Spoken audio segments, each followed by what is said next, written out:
God's word versus man's experiences. దేవుని వాక్యము, మానవుని యొక్క అనుభవము. ఈ రెండింటిలో దేనికి ప్రథమ స్థానం ఇవ్వాలి? ఏ సందేహం లేకుండా మనము చెప్పగలము, దేవుని వాక్యానికే ప్రథమ స్థానం ఇవ్వాలి. God's word should be the final authority in our every decision of our life. మనం జీవితంలో తీసుకునే ప్రతి నిర్ణయం విషయంలో దేవుని వాక్యమే ఆధారం అయి ఉండాలి. అనేక సార్లు ఇతరుల దగ్గర సలహాలు తీసుకుంటాం, ఆలోచన తీసుకుంటాం. కొన్నిసార్లు విశ్వాసుల దగ్గర, కొన్నిసార్లు అవిశ్వాసుల దగ్గర, కొన్నిసార్లు స్నేహితుల దగ్గర, కొన్నిసార్లు కుటుంబీకుల దగ్గర సలహాలు తీసుకుంటాం, ఆలోచన తీసుకుంటాం. దాంట్లో ఏ తప్పు లేదు.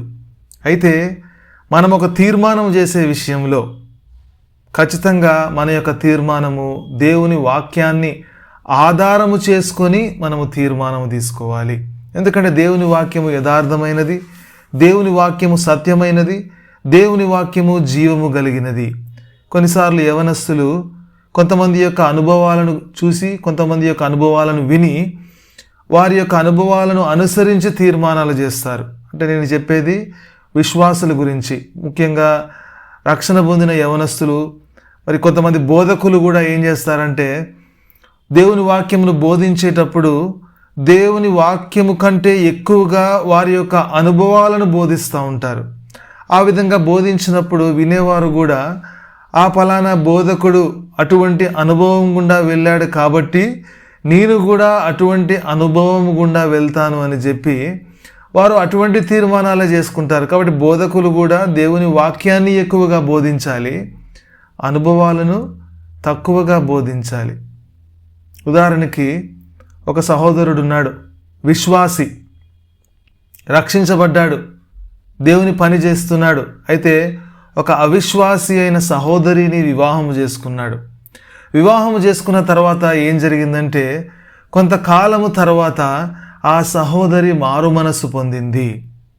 చూడండి, ఒక విశ్వాసి ఒక అవిశ్వాసిని వివాహం చేసుకోవచ్చా? దేవుని వాక్యంలో ఎంతో స్పష్టంగా ఉంది. 2 కొరింథీ 6:14 మీరు అవిశ్వాసులతో జోడుగా ఉండకూడి. 2 Corinthians 6:14 be ye not unequally yoked together with unbelievers. ద్వితీయోపదేశ కాండము 22:10 ఎద్దును గాడిదను జత చేసి భూమిని దున్నకూడదు. thou shalt not plow with an ox and an ass together. దేవుని వాక్యంలో ఎంతో స్పష్టంగా ఉంది. ఒక విశ్వాసి అవిశ్వాసిని వివాహము చేసుకోకూడదు. అయితే ఈ సహోదరుడు విశ్వాసి అయ్యుండి పొరపాటు చేశాడు. దేవుని కృపను బట్టి, దేవుని దయను బట్టి, దేవుని యొక్క సంకల్పమును బట్టి కొన్ని సంవత్సరాల తర్వాత సహోదరి రక్షించబడింది. అయితే మరొక ఉదాహరణలో ఇదే పని చేశాడు ఇంకొక సహోదరుడు. ఆయన విశ్వాసి, దేవుని బిడ్డ, దేవుని పని చేస్తున్నాడు, అవిశ్వాసిని వివాహము చేసుకున్నాడు. అయితే ఈ సందర్భంలో ఏం జరిగిందంటే, కొంతకాలము తర్వాత ఈ సహోదరుడు క్రైస్తవ విశ్వాసము నుంచి తొలగిపోయాడు, అన్య జనాంగంలో కలిసిపోయాడు, అన్య మతంలో కలిసిపోయాడు. ఇప్పుడు మొదటి ఉదాహరణలో ఆ సహోదరుడు అన్య స్త్రీని వివాహము చేసుకున్నప్పటికీ దేవుని యొక్క దయను బట్టి ఆ సహోదరి రక్షణ పొందింది.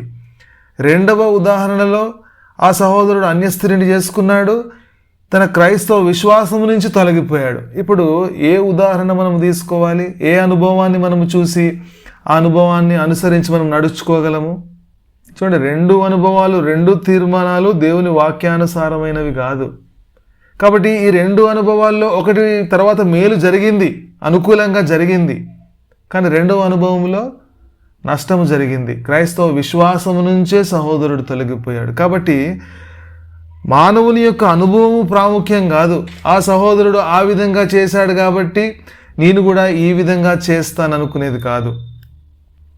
దేవుని వాక్యానుసారంగా దేవుని వాక్యమేం చెప్తుంది, దేవుని వాక్యానుసారమైన తీర్మానం నేను చేసుకోవాలి అనే తీర్మానం చేసుకోవాలి. అనేక సార్లు బోధకులు కూడా ఏం చేస్తారంటే, వాక్యమును తక్కువగా బోధించి వారి అనుభవాలు ఎక్కువ చెప్తూ ఉంటారు. అనుభవాలు ఎక్కువ చెప్తా ఉన్నప్పుడు వినేవారు కూడా వారి అనుభవాలను అనుసరించి తీర్మానం చేసుకుంటారు. కాబట్టి దేవుని వాక్యాన్ని ముందు పెడదాం. Let us put God's word above our experiences.